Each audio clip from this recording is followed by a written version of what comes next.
Hello बच्चों, let's read the question. The question is calculate the voltage required to balance an oil drop carrying 10 electrons when located between plates of a capacitor which are 5 millimeter apart.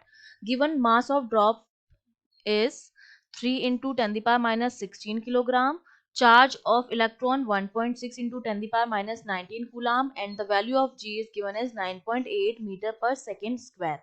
ठीक है, तो हमें क्या करना है, हमारे पास की कॉन्सेप्ट जो हमारा क्या रहेगा. देखिए, हमें क्या रखा है कि हमारे पास एक ऑयल ड्रॉप है जिसको मुझे क्या करना है, बैलेंस करना है. और हम जानते हैं कि जब भी हमें किसी ऑब्जेक्ट को बैलेंस करना होता है तो हम क्या करते हैं, उस पर जो अपवर्ड और डाउनवर्ड फोर्स लगते हैं, अपवर्ड और डाउनवर्ड फोर्स, उनको हमें क्या करना पड़ता है, वो अगर इक्वल होंगे और अपोजिट होंगे, ठीक है, अगर वो दोनों इक्वल एंड अपोजिट होंगे तब मेरा वो ऑब्जेक्ट जो होगा वो क्या होगा, बैलेंस होगा. तो हमारे पास जो ऑयल ड्रॉप है जो कि कैपेसिटर के बीच में रखी हुई है, ठीक है, तो उस पर एक तो उसका वेट लगेगा नीचे की तरफ डाउनवर्ड विच इज mg, ठीक है, और ऊपर की तरफ इलेक्ट्रिक फील्ड की वजह से लगेगा एक फोर्स जिसकी वैल्यू होती है एफ ई, जो हमारा किसके बराबर होता है, क्यू इंटू ई के बराबर होता है. तो ये दोनों बैलेंसिंग की कंडीशन में, इक्विलिब्रियम की कंडीशन में मेरा जो एम जी होगा वो बराबर होगा क्यू ई से, क्योंकि हमें बैलेंस करना है. अब मुझे किसकी वैल्यू निकालनी है, वोल्टेज की वैल्यू निकालनी है. यहाँ पर मुझे मास गिवन है, जी की वैल्यू गिवन है, चार्ज. अब देखिए चार्ज कैसे निकालते हैं हम. इलेक्ट्रॉन्स हमें दे रखे हैं 10 इलेक्ट्रॉन है, तो टोटल जो चार्ज होता है वो होता है n इंटू ई के बराबर, जहाँ पर n जो होते हैं हमारे वो होते हैं नंबर ऑफ इलेक्ट्रॉन्स, ई जो होता है वो होता है इलेक्ट्रॉन का चार्ज. तो यहाँ से हम निकाल लेंगे q की वैल्यू. अब मुझे निकल जाएगा यहाँ से e, और मैं जानती हूँ कि किसी भी पॉइंट चार्ज की वजह से इलेक्ट्रिक फील्ड जो होता है वो होता है के क्यू अपॉन आर स्क्वायर, और जो पोटेंशियल होता है वो होता है के क्यू अपॉन आर. अगर मैं इन दोनों को डिवाइड कर दूं ई अपॉन वी, तो के क्यू कैंसिल हो जाएगा, एक आर से एक आर कैंसिल हो जाएगा, ये 1 अपॉन आर के बराबर आ जाएगा.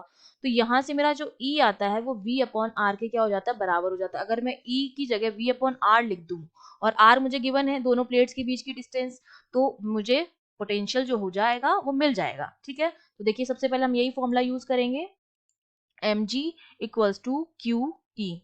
ठीक है, तो सबसे पहले मैं क्यू ई की वैल्यू कैलकुलेट कर लूँ. तो चार्ज मेरे पास कितना हो जाएगा, 10 इलेक्ट्रॉन दे रखे इंटू 1.6 इंटू 10 पावर माइनस 19. ठीक है, ये मेरे पास क्यू की वैल्यू आ गई है. दूसरा मुझे क्या कैलकुलेट करना है, अब ये यहाँ पर मैं वैल्यू रख देती हूँ एम जी. एम तो मुझे दे रखा है 3 इंटू 10 पावर माइनस 16 इंटू जी दे रखा है आपको 9.8. ठीक है, तो ऑलमोस्ट इसको हम 10 मान सकते हैं, तो यहाँ पर हम इसको ऑलमोस्ट 10 ले लेते हैं. ठीक है, which is equal to Q E. तो क्यू तो हमें दे रखा है 10 into 1.6 into 10 power minus 19 into E है, तो ई की जगह मैं क्या लिख दूं, वी अपॉन आर, और आर की जो वैल्यू है वो 5 मिलीमीटर है, तो 5 इंटू 10 पावर माइनस 3 हो जाएगा. ठीक है, अब जब इन सारी वैल्यूज को जब हम सॉल्व करेंगे तो यहाँ से V की जो वैल्यू मुझे मिल जाती है वो मिल जाती है 9.47 वोल्ट, और यही मुझे निकालना था वोल्टेज. ये मैंने उसकी वैल्यू जो है वो कैलकुलेट कर दी. हमारे पास कितना वोल्टेज आया जो हमें बैलेंस करने के लिए रिक्वायर है, 9.47 volt. I hope you understood well. All the best.